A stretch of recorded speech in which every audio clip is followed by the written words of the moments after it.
7 years ago, I went in to see my urologist, and he advised me that my PSA count had jumped up quite a bit, and he was quite concerned. Then subsequently, he advised me I would have to have a biopsy. And of course, for all of us that have heard the word cancer, it's a pretty frightening word. And at that point in time, the second most frightening word is you might have cancer. And as a result, I did have the biopsy done, and by then I had actually gone out on my own and done a bunch of research as far as my options if I did have cancer, so I could be prepared to make a decision at the suggestion of my urologist. So I did that, and I fortunately am somewhat social, and so I let a few friends know the possibility that I had prostate cancer. And fortunately, my friends came forward, and some of them had been through it. One was going through treatment and handed me some books, and people took me aside and told me quite a bit about the various options and procedures that they were aware of. I did my own investigation work, did a lot of reading, and I was very fortunate because after the biopsy, my doctor said, "Jim, congratulations, you're in the 1/3 that does not have cancer." That was 7 years ago.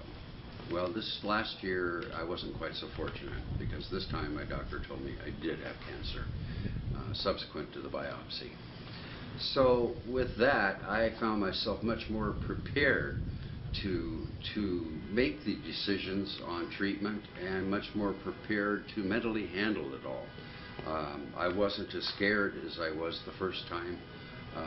And as a lot of people say, knowledge is comfort, and I did have that knowledge.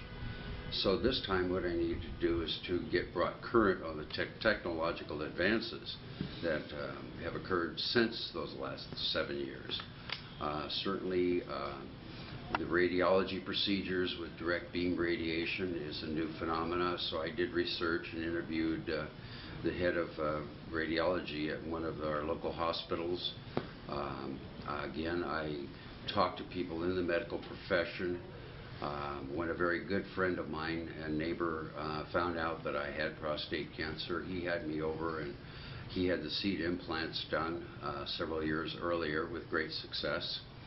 And he told me, he says, "Jim, you need to go see the best physician in the world, and that's Dr. Grimm."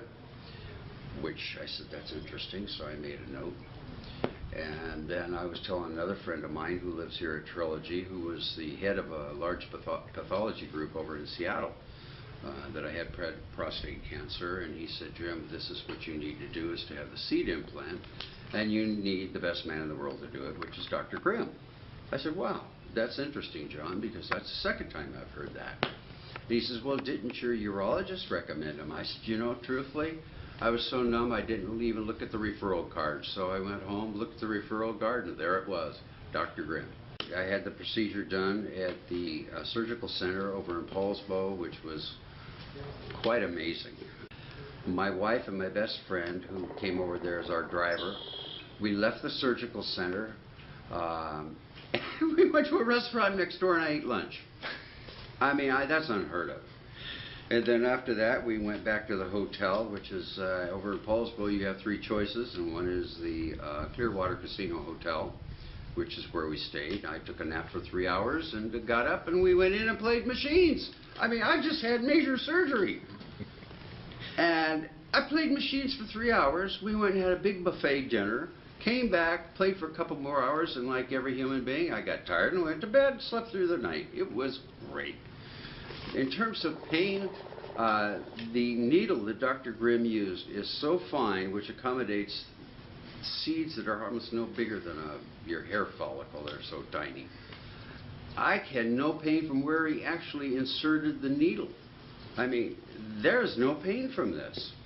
There is discomfort during the period of recovery, but only twice did I ever even take a Tylenol. It's a truly amazing procedure. If I was working full-time, I wouldn't have lost a day of work. It's definitely the way I would recommend to go, and especially with Dr. Grimm.